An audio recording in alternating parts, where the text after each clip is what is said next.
여러분 안녕하십니까. 11월 20일 수요일 NKTV 2부 방송입니다. 오늘 시간에는 북한에서 일어나고 있는 이 괄목할 만한 일들, 이것을 전달해 주는 시간을 가지려고 합니다.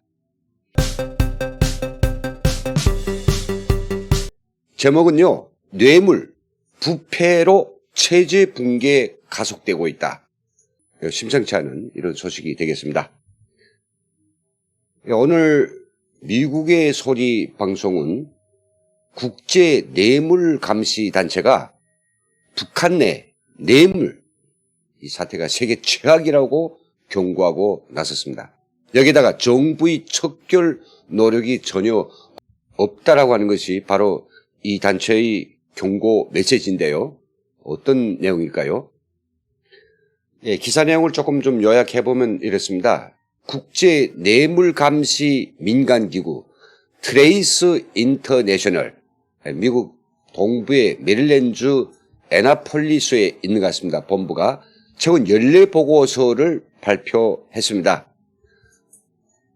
해마다 세계 200여 개의 나라의 뇌물 등 부정부패 행위를 포괄적으로 측정해서 500여 개 다국적 기업들에 제공하는 이런 일을 하고 있는데요. 이 기구가 북한의 뇌물 부패 정도 세계 최악 수준 이렇게 밝혔습니다. 그 판정하는 방법은 100점 만점 기준으로 점수가 이게 높을수록 부패가 심하다고 이제 판단하고 있죠. 올해 북한이 얼마를 받았을까요? 86점을 받았습니다. 그래서 200개 국가 중에서 영예의 198위를 기록했습니다. 부패가 아주 심하다. 근데 북한보다 좀 더 심한 나라가 다행 2개가 있네요. 94점을 받은 저 아프리카의 소말리아죠. 그리고 92점을 받은 남수단, 수단도 아니고 남수단입니다. 이건 나라도 아닙니다. 이런 나라들 다음에 맨 꼴찌에서 세 번째가 북한인 거죠. 야, 이게 200개 국가 중에서 세 번째로 부정부패가 너무 심하고 썩을 대로 썩었다라고 국제기구가 이렇게 결정하고 나섰으니까 김정은의 쪽이 얼마나 팔리겠습니까? 다 대망신이 아니겠습니까? 북한이 아무리 어쩌고 저쩌고 일심단결이고 인민대중 중심의 국가고 세상에서 성공하는 사회주의가 별의별 소리를 제쳐도 국제사회는 그렇게 안 보고 있는 거죠. 구체적인 팩트를 가지고 이렇게 너희들은 가장 세계적으로도 부정부패하고 내부에서는 사람들이 그런 질곡 때문에 살기 어려운 나라라고 하는 것을 국제적 전면에서 딱 집어서 이야기했던 거 아니겠습니까? 한편 뇌물 부패가 가장 적은 깨끗한 나라는 4점을 받았네요. 뉴질랜드가 차지했고요. 그리고 노르웨이와 덴마크 7점, 스웨덴과 핀란드, 영국의 뒤를 이었습니다. 한국은 몇 점일까요? 한국은 점수가 24점이네요. 순서로 보면 23번째로 부패가 있다. 그러면 중국은 몇 점일까요? 중국은 59점으로서 세계적으로 133위에 올랐습니다. 133위는 그만큼 중국도 이 정부의 그런 나쁜 관행이 판을 치는 나라란 이야기가 되겠죠.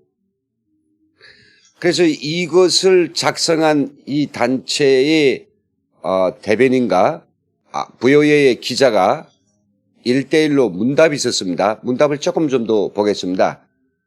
미국 기자가 물어봤습니다. 이 보고서가 무슨 목적으로 어떻게 작성된 겁니까?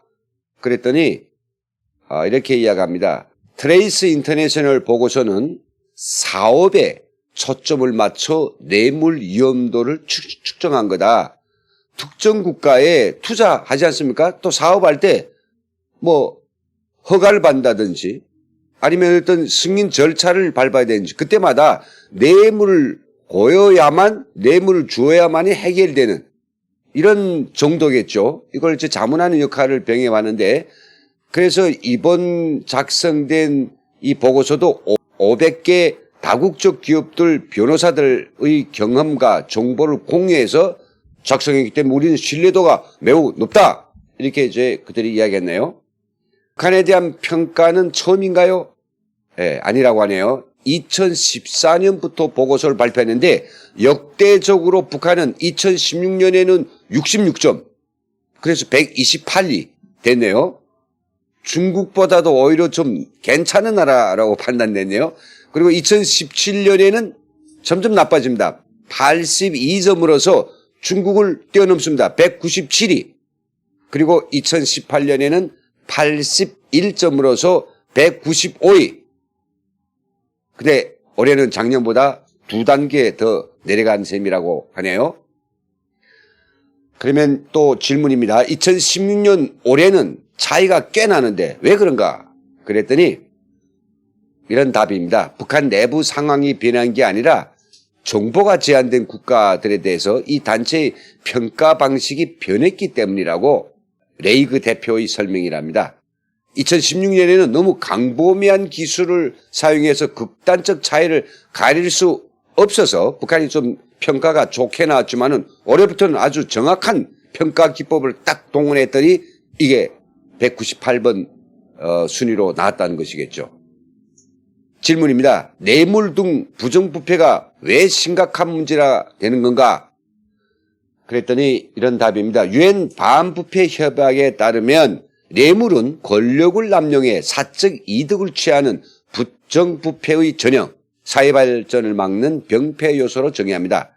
뇌물이 법치를 막아서 국가 재정을 약화시키고 관리들이 비리를 조장해서 공정한 경쟁을 막고 사회 정의와 불평등을 확산시키는 주범이라는 거다.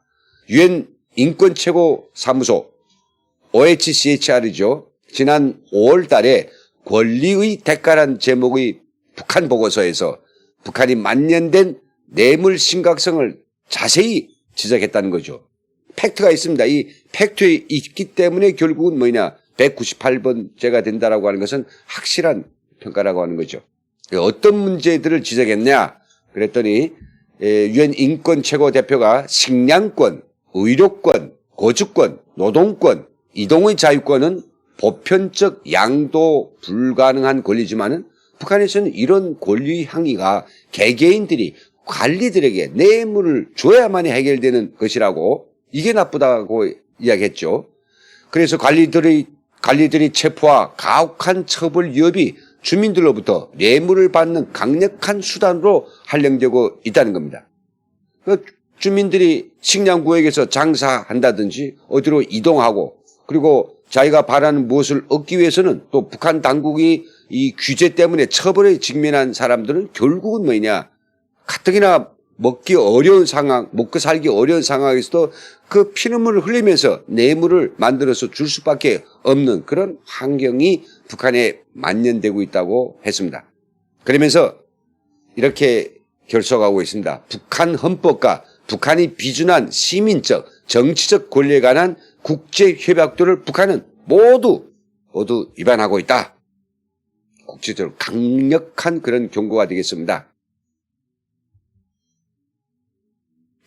자, 그러면 저희들은 내부 주민들은 이 뇌물과 부정부패에 대해서 어떻게 생각할까라고 하는 북한 주민들이 내부의 반향을 제가 몇 토막 전해 드리겠습니다. 북한 주민들이 직접 한 이야기입니다. 한 분은 이렇게 이야기하고 있습니다. 20년 전에는 배급을 다 줬어요. 그때 저는 직장에 다녀서 먹고 사는 거는 괜찮았어요. 그런데 고난의 행군을 겪으면서 공장이 다 멎었단 말입니다. 그러니까 개인들이 고난을 겪게 됐고, 예를 들어 삼지연 건설을 하게 되면 국가가 담당해야 되잖아요. 그런데 북한은 직장별로 맡겨두는데 직장이 돈이 어디 있어요? 그럼 개인들에게 돈을 내라, 위에서 무조건 하라고 하면서 인민들이 돈을 빨아낸단 말입니다.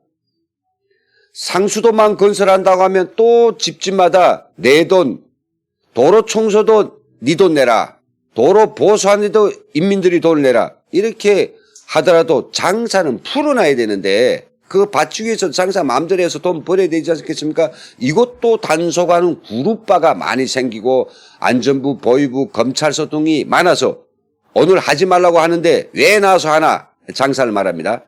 라고 하면 할 수 없이 담배라도 찔러줘야 된다는 거죠. 많이 버는 사람은 많이 벌지만 적게 버는 사람도 있지 않느냐. 이게 A씨의 이야기고요. B씨는 또 이렇게 말하고 있습니다. 사람들이 머리는 계속 발전하고 깨는데, 즉 깨달은 것이 많은데 내부 환경은 달라지지 않고 점점 쪼이니까 살기 힘들죠. 표현하기 힘들 정도로 저도 모르게 우리가 못 사는 것이 알리거든요. 느껴진다는 이야기입니다. 삼시세끼 그렇게 먹는 집이 있죠. 잘 먹는 집도 들어있답니다. 어떤 사람들이냐. 국가기관에서 일하거나 간부들, 머리를 써서 돈 잘 버는 사람들, 그렇게 살지만 대부분은 너무 힘들다. 또 한 분은 이렇게 이야기하겠습니다. 지금 농촌 주변에 있는 사람들도 농촌 일을 하라는 것이 기본입니다. 다 농촌 가서 일해라. 공장은 다 안 돌아가니 거기서 뭐 그냥 턱 받치고 기다릴 수는 없잖아요. 경제적으로는 자급자족. 그러니까 자기 능력에 따라서 잘 먹을 수도 있고 못 먹을 수도 있는데 경제적 토대를 마련하는 것이 사실 어렵다라고 실토하고 있습니다.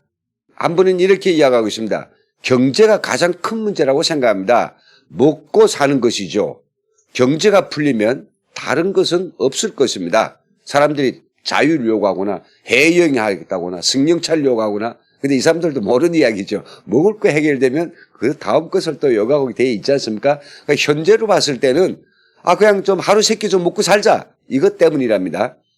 또 북한이 법 기관도 살인자도 돈만 주면 나오는 것이 현실입니다. 법 기관도 그렇대요. 이것은 같은 민족과 인민으로서 가슴 아픕니다. 저는 그저 내 꿈을 이룰 수 없는 것이 제일 서글펐어요. 의대를 몹시 지망했는데 갈 수 없었습니다. 토대가 걸려서, 의사는 토대가 너무 세거든요. 머리가 아무리 좋고 아무리 하고 싶어도 토대 때문에, 사실은 그보다 더 큰 돈이 아닐까요? 돈 때문에 못하는 사람들이 많다라고 정말 억울함을 호소하고 있습니다. 이 분의 이야기가 매우 흥미있는데 좀 크게 제가 썼습니다. 장사는 정치와 상관이 없는데 옛날 고난의 행군 때는 많이 죽었는데 지금은 눈이 터서 사람들이 생각이 깨었다는 소리죠. 산에서 약초도 캐먹고 해서 굶어 죽는 사람은 없는데 삶이 고달프단 말입니다. 왜 장사를 풀어 못 주나? 정치와는 관계없이 하면 되죠. 일반 사람은 관계없는데 얼마나 단속을 하는지. 내일 아침에는 누가 와서 돈을 달라고 할지. 그래서 이 걱정 때문밖에 없답니다. 그 달라고 하니 운돈이 아니고 정부에서 뭐 동사무소나 뭐 시당 지시요, 중앙당 지시요 하면서 또 돈 내라 할까봐 그게 걱정되고 두렵다는 겁니다. 한 사람 이야기만 좀 더 보겠습니다. 내가 말하고 싶은 것은 김정은도 동지라고 이야기하더라고요. 습관이 안 돼서 알아야 하는데 밑에 실정을 모른단 말이에요. 내가 동사무소에 사무장을 한다고 하면 그것도 돈을 들여야 그 자리에 들어가고, 한 개 동을 책임지는 통장도 돈을 들여야 그 자리를 따고, 한마디로 부정부패가 너무나도 우심해서, 그런데 위에서는 모르고 중간에서는 부정부패가 할개를 치게 되었단 말입니다. 인민들이 장사를 해도 고달프단 말이에요. 불쌍한 건 인민들이죠. 인민들이 불쌍하단 말입니다. 라고 억울함을 토로하고 있습니다. 네, 정말 마지막으로 하나 더 보겠습니다. 이분이 이렇게 이야기하겠습니다. 평가가 많습니다. 군인들에 대해서 이야기하는데, 하지만 군관들 자체도 자본주의가 좋다는 말까지는 못해도 오고 싶어하는 사람, 어디로? 대한민국으로 오고 싶어하는 사람은 많습니다. 하지만 정확한 브로커 선이 없고 가다가 어떻게 될지 모르기 때문에 딱 결심하는 사람이 적습니다. 평가는 그렇게 막 하지 못합니다. 이 평가는 뭡니까? 북한의 일심단결이고, 북한이 김정은을 우러러 사람들이 충성맹세한다는 이런 말을 함부로 하지 말라. 이분의 뜻이 바로 그것이었습니다. 자, 오늘 시간에 국제사회가 세계에서 가장 부패하고 썩어빠진 나라가 북한이라고, 세 번째로 북한이라고 이야기했고요. 또 이거에 대한 북한 주민들의 그 구체적인 입증하는 그런 표현들을 몇 가지 전해드렸습니다. 우리나라는 세계적으로 23위라고 했습니다. 그렇지만 저희 탈북자들이 대한민국에서 볼 때는 그래도 대한민국 그 행정부나 또 여기저기 가봐도 돈을 가지고 뭐 찔러서 뭐 문제를 해결하려는 그런 시스템이 아니기 때문에 애당초 그런 생각을 가지지 않죠. 그러나 북에서는 아까 북한 주민들이 폭로한 것처럼 이제 살인자도 돈을 주면 그 석방할 수 있는 정도로 썩고 병든 이런 세상이 됐다고 하니 북한이 아무리 자기 체제를 미화 분식해도 저희 탈북자들한테는 전혀 납득이 되지 않고 먹히지조차 않는 그런 푸념일 뿐이라는 사실을 전해드립니다. 예, 그러면 오늘 여기서 2부 방송을 마치겠습니다. 시청해주신 여러분 대단히 감사합니다.